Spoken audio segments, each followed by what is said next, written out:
నమస్తే C voice news కి స్వాగతం. రాష్ట్ర ముఖ్యమంత్రి వైఎస్ జగన్మోహన్ రెడ్డి మొట్టమొదటిసారిగా ఆడుదాం ఆంధ్ర పేరుతో రాష్ట్ర క్రీడా కార్యక్రమం ప్రవేశపెట్టారని, కావున దీనిని విజయవంతం చేయాలని మున్సిపల్ చైర్పర్సన్ బత్తిన లక్ష్మి సూచించారు. జంగారెడ్డిగూడెం మున్సిపల్ కార్యాలయంలో ఆడుదాం ఆంధ్రపై అవగాహన కార్యక్రమం నిర్వహించారు.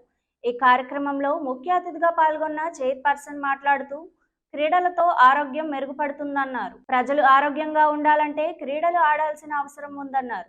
దీనికోసమే సీఎం జగన్ ఆడుదాం ఆంధ్ర పేరుతో క్రీడా పోటీలు నిర్వహిస్తున్నారన్నారు. కావున ఈ పోటీలను విజయవంతం చేయాలని కోరారు. ఈ కార్యక్రమంలో మున్సిపల్ కమిషనర్ భవానీ ప్రసాద్, తహసీల్దార్ శ్రీవజోజీ, ఎంపీడీఓ విజయ్ ప్రసాద్, వైస్ చైర్మన్లు కంచర్ల వాసవిరత్నం, ముప్పిడి వీరాంజనేయులు, జడ్పీటీసీ పొలనాటి బాబ్జీ తదితరులు పాల్గొన్నారు.